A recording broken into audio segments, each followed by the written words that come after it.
Free travel is here to the Upland Metaverse. Enjoy it while it lasts, because it's not going to last forever.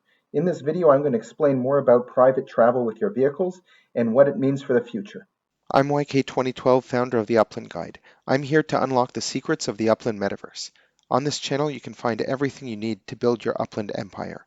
Expert tutorials, winning strategies, pro tips and tricks, and a lot more. Hit that subscribe button and ring that notification bell to stay ahead of the game. Remember, knowledge is power, and in the Upland Metaverse, that knowledge is truly your most valuable asset. There are a couple of basic things that you need to know about traveling with your own vehicle in Upland before you actually start doing so. The first thing is that you have to own a vehicle, and carts don't count. Only vehicles can transport people between different cities. In addition to that, to start your travel, obviously just like in the real world you have to be in the same city as your vehicle, the same is true in Upland. Your Block Explorer has to be in the same city as where your vehicle is parked. It does not have to be on the same property, but they do have to be in the same city.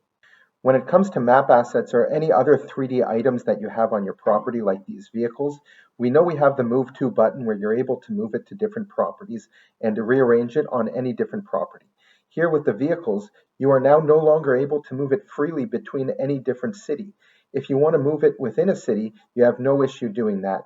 But to move it between cities, you're going to have to bring your Block Explorer to that same city and actually drive that car to a different city.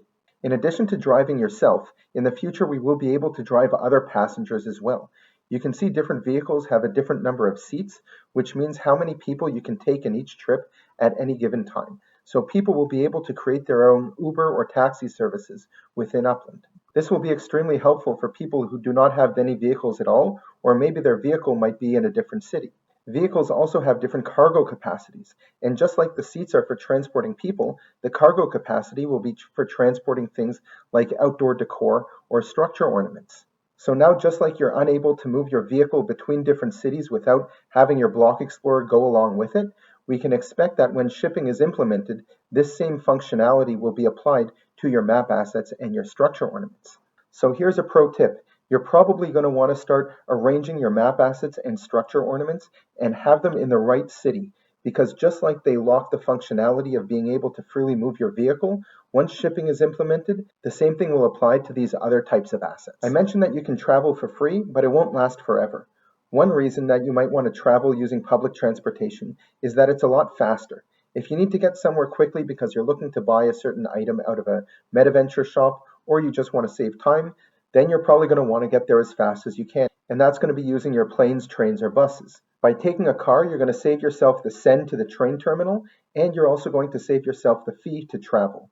In the future, we know that Upland has said that you're going to require Spark in order to charge your car. So now traveling is free, but in the future, spending that time traveling is going to use up a certain amount of fuel or energy, or however Upland decides to call it, and you're probably going to have to stake your Spark on that vehicle in order to recharge it. So there is an element of cost that is going to be associated with that. It's going to be even more than that. It's not just charging up your car every once in a while. There's going to be new cars and used cars, but how are you going to know what a used car is?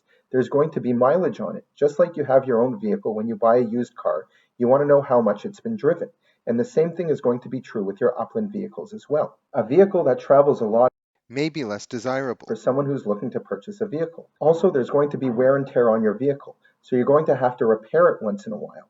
All of this is part of the greater Upland car economy, and you can learn more about that in the link in the upper right-hand corner. So if you own a vehicle, now's the time to make use of it while it's still completely free. There will be new cities coming to Upland that will only be accessible via private transportation. I mentioned that when using private transportation to travel between cities, you obviously need a vehicle on a property in the city that you're starting out in, but you also need a property in your destination city to send yourself to. With these new cities that are coming that are accessible only via private transportation, Upland has said that they will be creating launchpad properties which will be used as community parking lots where any player will be able to send their vehicle there even if they don't own a property in that city.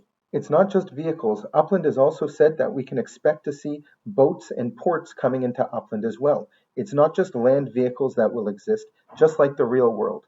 As Upland looks to recreate the real world in the metaverse, we can start to see a lot of changes and more additions coming to this car economy.